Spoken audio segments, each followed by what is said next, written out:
ہم South Africa میں تھے، بھائی سلیم صاحب ہم ساتھ تھے، تو مغرب کی نماز کے بعد میں بیٹھا ہوا تھا، تو مسجد میں ایک نو مسلم لڑکا نیا مسلمان ہوا، تو وہ قرآن کا ترجمہ پڑھ رہا تھا، تو قرآن لے کے بھگا آیا کہ برادر کیا ہوا کہ یہ دیکھو اللہ کیا کہہ رہے ہیں. قرآن کی آیت آ گئی، فَاذْكُرُونِي أَذْكُرْكُمْ، o my servant you remember me I will remember you. وہ یہ کہیں اور جھومے، o my servant you remember me I will remember you. او میرے بندے تو مجھے یاد کر میں تجھے یاد کروں گا. پھر وہ مجھ سے کہے تو اللہ ہمیں یاد کرے گا، ہمیں اللہ اچھا، اللہ کا کلام اچھا، اللہ بہت اچھا، اللہ کا کلام بہت اچھا، اللہ پاک، اللہ کا کلام پاک. ہمارے حضرت مولانا ظاہر شاہ صاحب رحمۃ اللہ علیہ فرماتے تھے کہ اللہ تعالیٰ کی ذات سے نکلی ہوئی چیز تمہارے پاس قرآن ہی تو ہے اور کیا ہے. لوگ اپنے پیروں کی ٹوپیاں سنبھال کے رکھتے ہیں، یہ میرے پیر صاحب کے جسم کو لگی تھی، میں نے اس میں نور ہے، اس کو میں نے چھپا کے رکھا ہوا ہے. میں نے اپنے پیر صاحب کی جوتی کو سنبھال کے رکھا ہوا ہے، اس میں ان کے پاؤں لگے تھے، اس میں نور ہے. ایک ساتھی کے پاس ایک دفعہ رمضان کا مہینہ تھا، ان کے ہاں جانا ہوا تو افطاری وہیں کی. تو افطاری کے بعد وہ کہنے لگے میرے پاس آپ کے پیر کے جوتے ہیں، آپ کے پیر کے بھی پیر کے جوتے ہیں، حضرت مرشد عالم رحمۃ اللہ علیہ کے. میں کہا اچھا، ہر دکھا ہوا لے آئے. جب وہ لا رہے تھے تو ان کے ہاتھوں میں حضرت کے جوتے تھے اور وہ رو رہے تھے، اس لیے کہ ان کا جسم اس جوتے کو لگا ہے. مولانا ظاہر شاہ فرماتے تھے اللہ کی ذات سے نکلی ہوئی چیز تمہارے پاس کیا ہے سوائے قرآن کے. یہ اللہ کی ذات سے نکلا ہوا ہے، یہ خود اللہ نے پڑھا ہے، یہ اللہ کے الفاظ ہیں، یہ اللہ کی ذات سے نکلا ہوا ہے. اس لیے قرآن کو مخلوق نہیں کہہ سکتے. یہ تو مخلوق ہے، یہ جو کاغذ ہے گتا ہے یہ تو مخلوق ہے، لیکن یہ جو کلام ہے نا یہ مخلوق نہیں ہے، یہ اللہ کی صفت ہے. اس لیے جب اللہ سے لپٹنے کو دل کرے تو قرآن سے لپٹا کریں، اللہ کو چومنے کو دل کرے تو قرآن کو چوما کریں. اللہ سمجھ کے نہیں، اللہ کا کلام سمجھ کے. یا اللہ آپ سے کب ملاقات ہوگی، آپ سے کب ملاقات ہوگی، کب دیکھوں گا آپ کو. روئیں، قرآن سے لپٹ کے روئیں. یا اللہ. ہمارے حاجی صاحب پڑھتے تھے تو یہاں وہاں تو کہاں نہیں، کوئی راز تجھ سے نہا نہیں. یہ حاجی صاحب بہت پڑھتے تھے، تو یہاں وہاں تو کہاں نہیں، کوئی راز تجھ سے نہا نہیں. اور پھر فرماتے تھے حضرت مدنی کی بہن یہ پڑھا کرتی تھی ہت بھی تو ہی تو دل میں تو آتا ہے سمجھ میں نہیں آتا، تو دل میں تو آتا ہے نظر میں نہیں آتا. میں جان گیا بس تیری پہچان یہی ہے. تجلی تیری ذات کا سو بسو ہے، تجلی تیری ذات کا سو بسو ہے. جدھر دیکھتا ہوں ادھر تو ہی تو ہے. دل میرا بن جائے ایک میدان ہوں، دل میرا بن جائے ایک میدان ہوں. تو ہی تو ہو، تو ہی تو ہو، تو ہی تو. یا اللہ آپ کہاں ہیں؟ میری ساری مشکلات کو حل کرنا تیرے ہاتھ میں، میرے دکھوں کا درمان تو ہے، میرے سارے مرضوں کی دوا تو ہے، میری منزل بھی تو، میرا مقصود بھی تو، میرا معبود بھی تو، میرا محبوب بھی تو، میرا ملجا بھی تو، میرا مأوا بھی تو، میرا سب کچھ تو ہی ہے، تیرے سوا تجھے پتہ ہے میرا کون ہے۔ ہمارے نبی کی دعا ہے،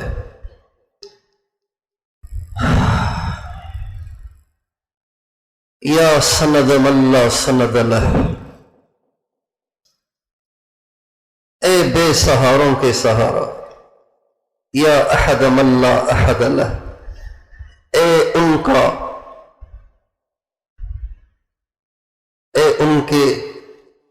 ان کے مددگار جن کا کوئی مددگار نہیں، اے بے کسوں کے والی، اے بے سہاروں کے سہارا، یا غایت رغبتنا، اے ہماری رغبت کی انتہا۔ اللہ سے محبت کریں، اللہ کے کلام سے بھی محبت کریں، اور یہ اللہ کا تبرک ہے، یہ قرآن کس کا تبرک ہے؟ اللہ کا تبرک ہے، یہ میرے اللہ میاں کی نشانی ہے۔ اس سے جڑیں، اس سے جوڑیں، بچوں کو، عورتوں کو، مردوں کو، سب کو، ساری دنیا کے سارے انسانوں کو اس سے جوڑیں۔ قرآن کی محبت کم ہو رہی ہے، پہلے لوگ اس کو غلافوں میں لپیٹ کے رکھتے تھے اور کھول کے پھر اس کو چومتے تھے، پھر ادب سے رکھتے تھے، پھر پڑھتے تھے۔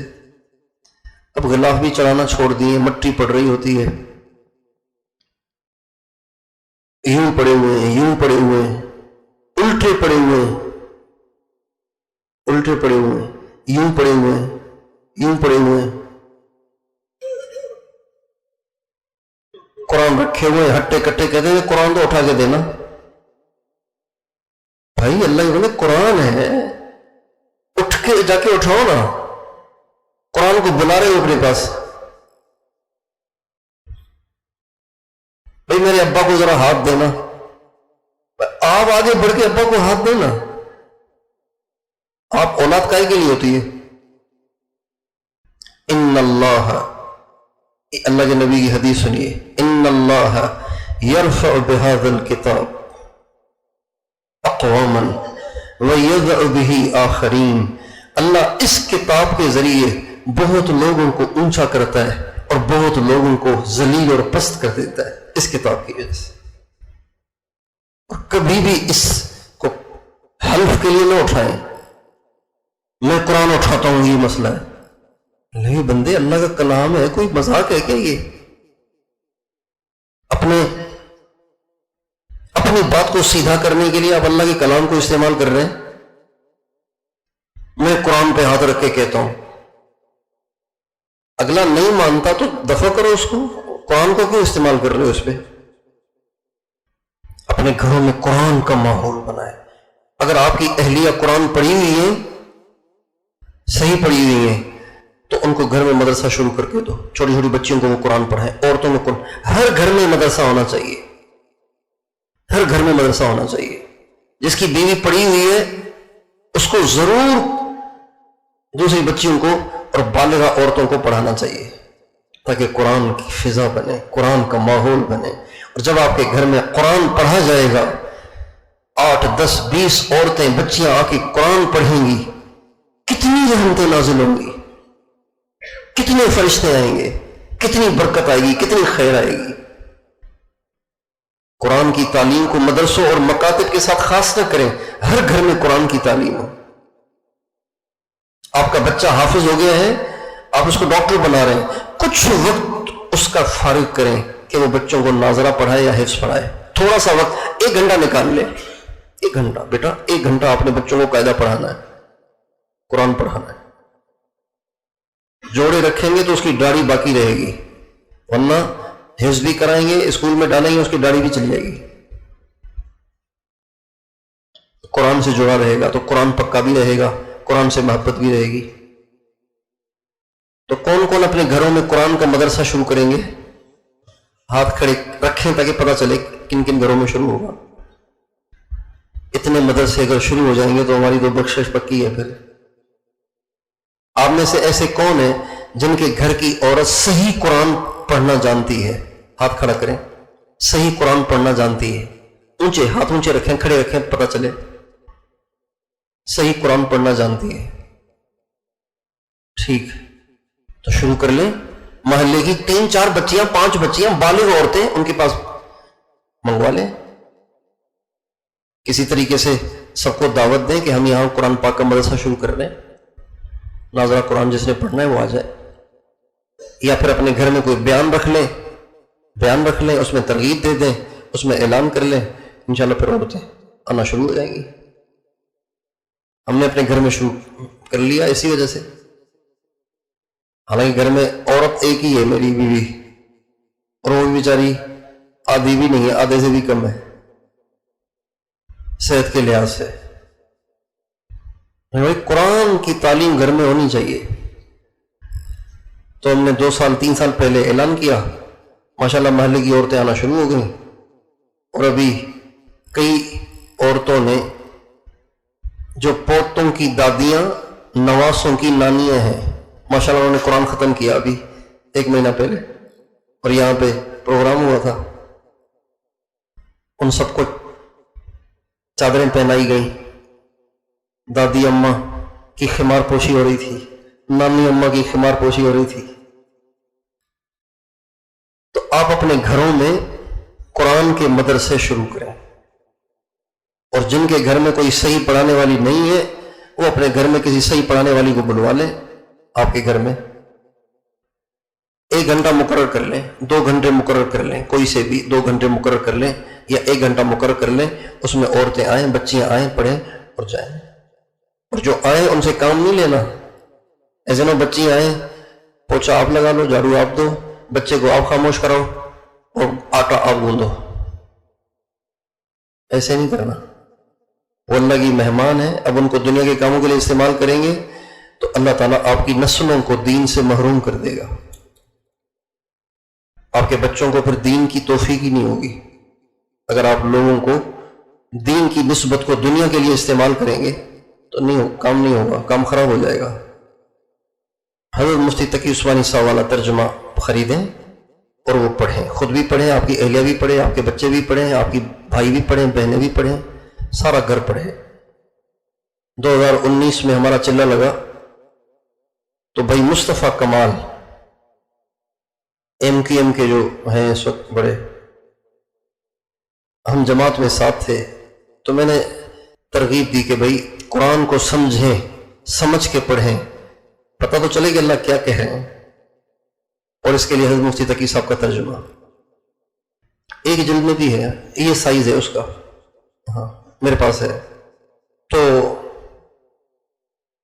ایک تفسیر، ابھی وہ تفسیر نہیں آ رہی ہے، ایک ترجمہ، اس کا نام ہے آسان ترجمہ قرآن، مفتی تقی عثمانی صاحب، اس کا نام یہ ہے۔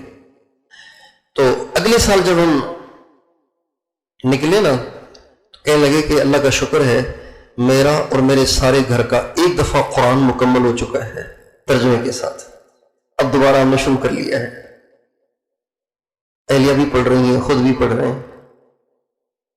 اور ایک اور ہمارے ساتھ ساتھی تھے یہاں قریب کے بھائی وسیم صاحب، وہ بھی اس جماعت میں تھے تو انہوں نے بھی شروع کر لیا، ان کا تو پتہ نہیں کتنی دفعہ ہو گیا ہے۔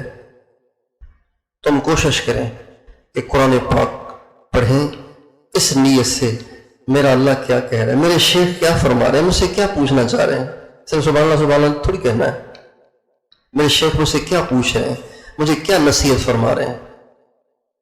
ٹھیک ہے انشاءاللہ، تو قرآن پاک سے دل لگائیں گے، قرآن پاک کا مدرسہ گھروں میں شروع کریں گے، آسان ترجمہ قرآن سے ترجمہ پڑھیں گے انشاءاللہ۔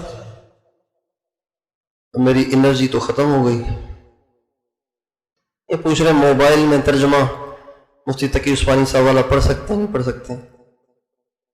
میں نے کہا ہے پڑھیں، اب آپ خود ہی سوچیں پڑھ سکتے ہیں یا نہیں پڑھ سکتے ہیں۔ تو اب مجھ سے کہلوائیں گے کہ موبائل سے پڑھ سکتے ہیں، پھر جا کے ساتھی کہیں گے کہ جی ہم نے سنا ہے ترجمے خواہ خریدنے کا کیا فائدہ، خواہ پیسے خرچ کرو گے موبائل میں پڑھ لو۔ بھائی جس نے بد پرہیزی کرنی ہوتی ہے اس نے پوچھ کے تھوڑی کرنی ہوتی ہے۔ علماء تو کہتے ہیں جائز ہے، لیکن آپ خود سوچیں نا کہ بہتر ہے کہ نہیں، اب مجھ سے کیوں پوچھ رہے ہیں؟ کھانسی تو بہت لگی ہے لیکن آج ٹھنڈا پانی پینے کو بہت دل کر رہا ہے، ڈاکٹر صاحب پیوں؟ تو ایسے تھوڑی ہوتا ہے۔ یہ چیزیں نہیں پوچھنی چاہیے، سوال کرنے سے پہلے سوچنا چاہیے کہ اس کا جواب کیا آنا ہے۔ ہمارے نبی نے زیادہ سوال کرنے سے روکا ہے، ان کثرت السؤال وان قیل وقال، ہمارے نبی نے زیادہ سوالات کرنے سے روکا ہے۔ وہ سوال کریں جس کا آگے فائدہ ہے، جس سے آگے رہنمائی ہوگی۔ موبائل کو جب علماء جائز قرار دے رہے ہیں تو میں کیسے کہوں گا نہیں بالکل نہیں کرنا؟ لیکن یہ تو آپ بھی سمجھتے ہیں نا کہ قرآن میں جو نور ہے وہ تو موبائل میں نہیں ہوگا، تو پوچھنے کا فائدہ ہی نہیں، بے فائدہ سوال ہے۔ مسائل علاقے کے علماء اور مفتیوں سے پوچھنے چاہیے، فرقہ نہیں بننا چاہیے، الگ ٹولہ نہیں بننا چاہیے، الگ دھڑا نہیں بننا چاہیے۔ بھائی چونکہ ہمارا تعلق فلاں پیر سے ہے لہذا مسئلہ بھی انہی کے کسی مرید مفتی سے پوچھیں گے، غلط بات، بالکل غلط بات۔ چونکہ ہم تبلیغ والے ہیں لہذا مسئلہ بھی کسی تبلیغی عالم سے پوچھیں گے، بالکل غلط، بالکل غلط۔ یہ فرقہ واریت ہے، یہ دھڑا بندی ہے، یہیں سے فرقہ واریت شروع ہوتی ہے۔ سارے ہمارے ہیں۔ ہمارے مولانا جمشید صاحب فرماتے تھے سب ہمارے ہم سب کے،